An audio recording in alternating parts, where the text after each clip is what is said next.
Like with the zombie party, it's exactly the same. I mean, it's not as scary anymore. I think one movie I liked, I don't know if you've watched it, that it's from a few years from now. It's one that it's called, I think, Haunting in Connecticut. That it's an exorcism movie. And it's about a boy that he has a terminal cancer. And he's so sick, and her mom rents a house, obviously, a terrible, haunted, cheap house next to the hospital because they can't afford the trips. And that movie, it's so different because I thought, oh, okay, haunted house, yeah, okay, I know the end, you know. But no, I was a smartass because it really surprised me, and they made an amazing performance. And it was very, what you say, there's not much I don't know how to say, science fiction in it, you know. It's I don't know, the house is ugly, the things they discover are, I don't know, I kind of liked it, and it was pretty creepy. And it's Haunting in Connecticut or something like that, it's called. I don't think I've seen it, but I'll look it out now. But it's the whole atmosphere has to be like that, doesn't it? You know, it has to be, you know, exactly, not a beautiful house. It has to be a creepy old house, you know, with dark cellars and all the other bits and pieces. It's the layering of the dread on top of the dread that enables you to sort of like let yourself go on the occult side of it. You know, I'm the same. Out of the stories that I write, Infernal is probably my most enjoyable because you know, I'm not so much a believer, you know, in, you know, religious. I'm not sort of heavily religious myself, but I believe something comes after, and it's the mystery and not knowing. Yeah. And in, you know, within Infernal, it kind of explores the fact that hell is actually trying to take over our world, and you know, there are people that facilitate it. And that to me speaks more to me than, you know, like zombies and mutants and the other bits and pieces, because, you know, there are people out there that would happily consort with those powers, to the detriment of the rest of us, you know. And it's that I'm the same as you. The demons side of thing is far more scary than anything, you know, virus born or, you know, sort of stuff like that. Yes, it's different. Those zombies and this kind of thing, they are fun, right? It's something when you enjoy, it's action, and they really, zombies give me nightmares. When I read something about zombies or I watch, I dream with zombies. I mean, it's something that it's so ugly and so disgusting that it really gets into my mind. It doesn't scare me, so to speak, but it's like, you know, I don't want to see that. Exactly. It's well, I read the definition of horror that it said that it has to terrify you or disgust you. So yeah, they disgust me. They make what they're supposed to be making. That's it. I mean, I was exactly the same. When sort of Dawn of the Dead and all the others were created, there was an Italian director called Lucio Fulci, and he done a lot of really, really gory stuff at the time, including zombie flesh eaters. And it was you've got all the modern sort of 28 Days Later, Infected Runners, and that bleeds into what you were saying about they're terrifying because, you know, realistically, we're not going to be able to outrun things that cannot stop running. Yeah. So that's the fear side of it on the runners. But on the older style zombies, the Romero style zombies and the Fulci style zombies, where they're literally rotting bags of flesh, you know, streaming, you know, worms and maggots, having them chase you, and the smell that comes with it, and, you know, the fact they never sleep and they're always trying to get to you, that is a completely different, you know, thing for me, you know, the disgust and the fear. So yeah, you're completely right. As I say, it's just thinking of how they would smell when they crawl from the grave is gut churning. Yeah. Yeah, sorry, I didn't mean to put you off your morning coffee. No, it's okay. It's okay. But there's one movie I watched that is called Slumber, that it's about this demon that, not like Freddy Krueger that hunts you in your sleep, not that kind of thing, but that like feeds from people that are sleeping. not so much from the dreams, but physically. And it's a very light movie. I mean, to me it wasn't as scary, but I liked it because the characters don't know what to do. I mean, if you know nothing, what do you do with a demon? You know, they just are all the movie thinking of things. And if we provoke a coma on him, and if we eat adrenaline, but they have absolutely no idea. And I liked that realism. If you are with a group of people and you have a problem with a demon, what on earth do? You have no idea what they can do or what their conditions there. And, you know, I think that's what I liked about this movie, that it's about a doctor that, I don't know how you call it in English, this kind of branch of medicine that takes these patients that cannot sleep or they have insomnia, that they make them sleep in beds with things to see what's happening to their mind while they sleep, all these kind of doctors. She's one of them. And she brings in a family that it's a complete slaughter. Every night they have to separate them, and it's scary to see the people completely like zombies, no, like hurting each. It's cool. It's a cool movie. But that's what I liked it, the realism. Like, we have no idea what to do, you know, with this. And I thought it was cool because of that. But beyond these two, I cannot think of any new movie that I have enjoyed, really. No, I mean, the only other one that springs to mind was The Autopsy of Jane Doe. Yeah. Yes, that's a good one. Simply because, again, you know, yes, they kind of uncover it at the end, and you know the father kind of takes on, you know, don't want to spoil it for anybody that hasn't watched it, but if you haven't watched it by now, really, are you going to watch it? Yeah, exactly. You know, I mean, everyone needs to have watched this already. You know, but if that, you know, I love that film, but if that was made by Hollywood now, they would have a priest that turns up within 5 minutes, and the priest would say, oh, she's a witch. Oh, you know, but it's the steady, you know, the slowly uncovering, you know, as they do the autopsy, and you know, with the people, you know, the sleeping. Yes, it's realistically, how many people are going to have a priest that will know exactly how to deal with this demon, you know, or this occult entity at any one time? I'm going to look up Slumber because that sounds really good. You know, realistically, most of us are going to be in trouble because we do not have any idea what it is we're going against. Yes, exactly. And well, the movie, Jane Doe, it was so creepy to me, even more when everything starts to move around, and because she's there but she's not, you know. And exactly, I mean, a lot of people, you know, said it was terrible, but I thoroughly enjoyed it. I really enjoyed it for what it was. I really loved it. And the end, without spoilers, it really surprised me too. It really surprised me. And the place, that kind of morgue, I mean, yeah, exactly. Only being underground, locked off. Yeah, exactly. You know, they were calling the tragedy. That's it. I mean, it goes back to the movie that you were talking about before with the possession of the blonde girl. It was all white and sterile, wasn't it? You know, it was a hospital morgue, and it was sterile and it was clean. But the you know, the family run nature of that, you know, below their house, you know, they're preparing bodies below where they live, and you know, they're then kind of trapped down there by the entity. Yeah, that added a whole new level of creep for me. It really did. There's something with morgues, eh? Well, the corpses and all of that, but I don't know. There's something else. I lived in a place when there was an abandoned hospital in an island that is so little. So it's even more strange, because in an island that by car in 30 minutes you go from one corner to the other. So it's very little island.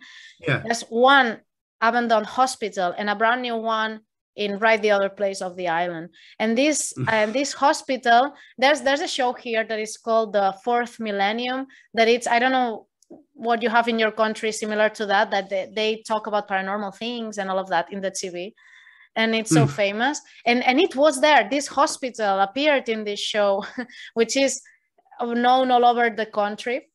And it was completely abandoned, but like night to day, you know, it had everything inside, the beds, everything, the reception, the admission of the hospital, everything was just like everyone just ran away from that hospital, you know. And some people had asked the local government, and they said no one had no idea. They just started building another one, and they really don't know what happened there. And there had been a lot of things, and the police had been inside because they had seen lights and everything. And when they got there, they couldn't get the dogs inside, because here in Spain, we like a lot the police dogs. We have them everywhere. And they couldn't get the dog get inside. It just went crazy and ran away from the place, which is a red flag for me. That is creepy. Yeah. And they had animals know things. Exactly. And they saw people in the psychiatric floor. They have seen people there actually, like going down, and a woman like making the like, what are you doing here? You know, like gesture, like, hey, what, you know, what you doing here? And it's just a creepy place. And it has a morgue in behind. You can get into the morgue, you know. It's really, I didn't. I didn't.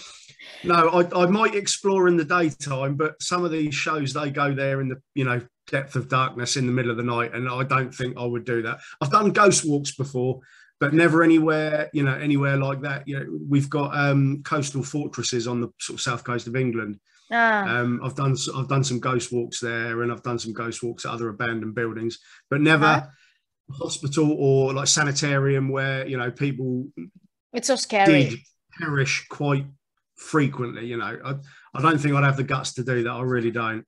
I have seen too much horror to do that. Exactly. Like, we know what happens to people. Exactly. There's a noise in the basement. I'm going to go alone. You all stay here with a flashlight that doesn't work. Yeah. You know? Exactly. Yeah. We know what to do. We just run straight for the front door and we're gone. Exactly. Exactly. We are equipped with knowledge on horror situations. Brilliant. One question I like to ask everyone. If you had to choose a superpower, which one will be? Oh, God. It's a difficult one. Superpower. It's funny you mentioned that, because that comes up in my second to last release, Ascension. Oh, really? It's kind of like it's an urban fantasy anti-superhero.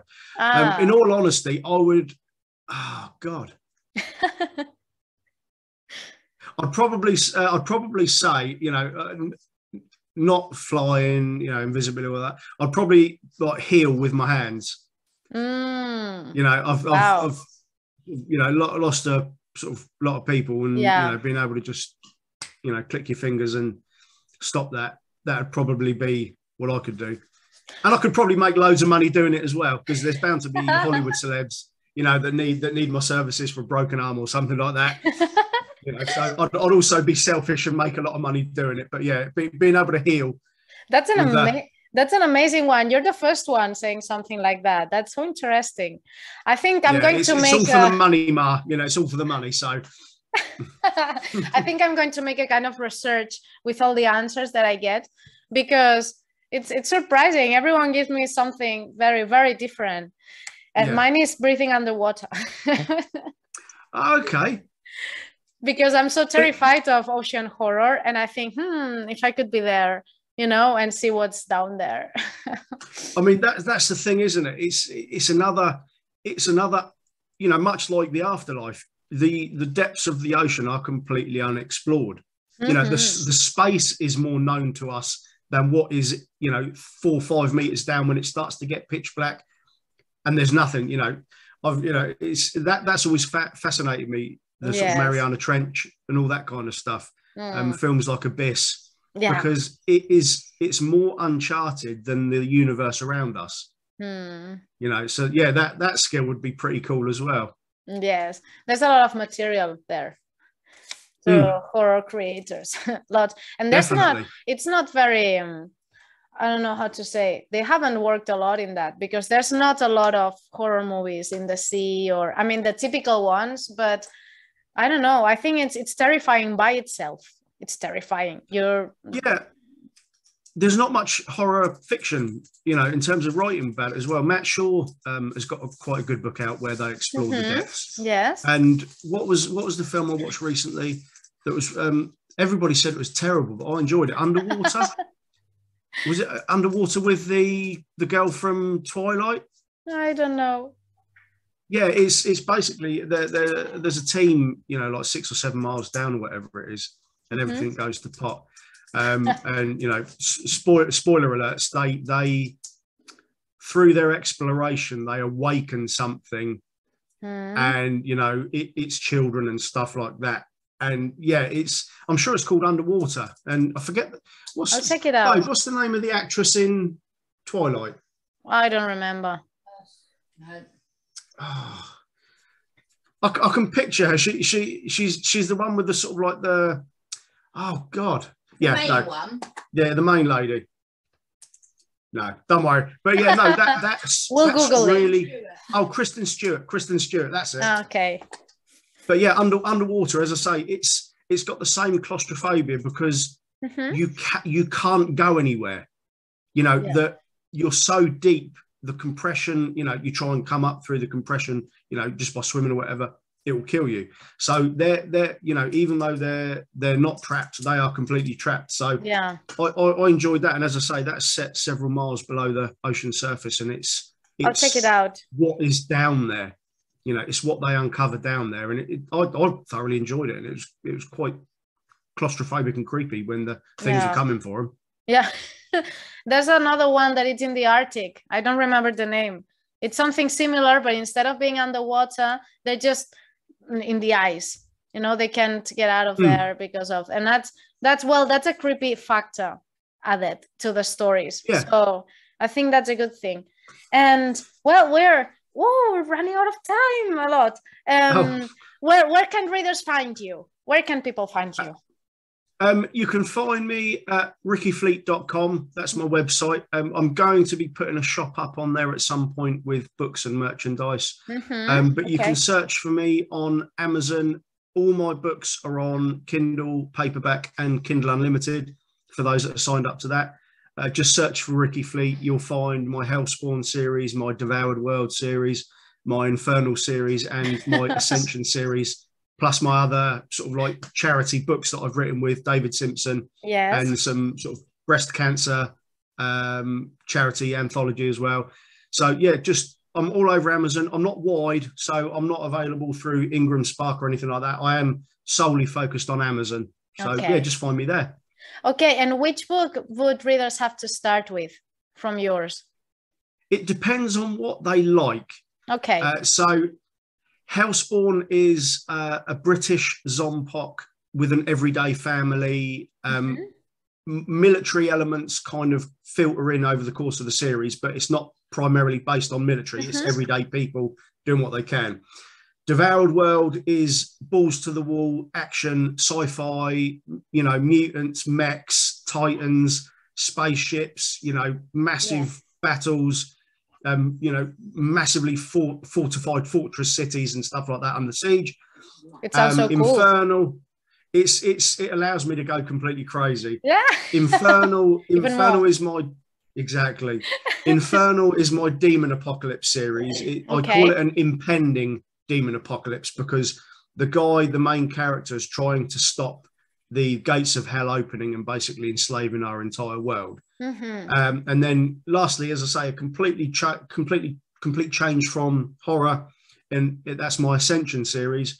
It's basically an urban fantasy anti-superhero series in terms of, you know, it's a guy called Raymond who's just, you know, he's been picked on his entire life. He's been beaten down. He's been abused.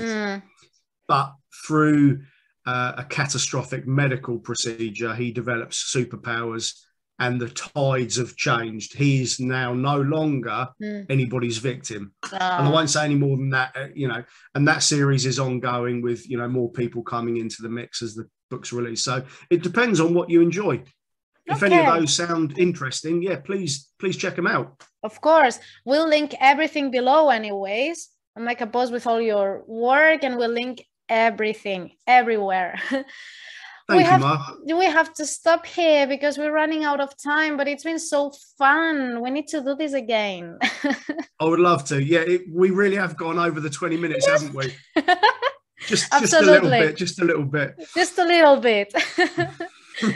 Okay, then thank you so much for your time. So much. Yeah, thank you for having me, Mara. I've really enjoyed appreciate so much. And I recommend you have a lovely day. Yes, I recommend everyone to check on his books because he has different kind of horror for every taste everywhere. So we'll link everything below. Please check it out. And thank you so much for being here with us today. We'll talk soon. Okay? Thank you. Have a lovely day. You too. Take care now. Bye-bye. Bye.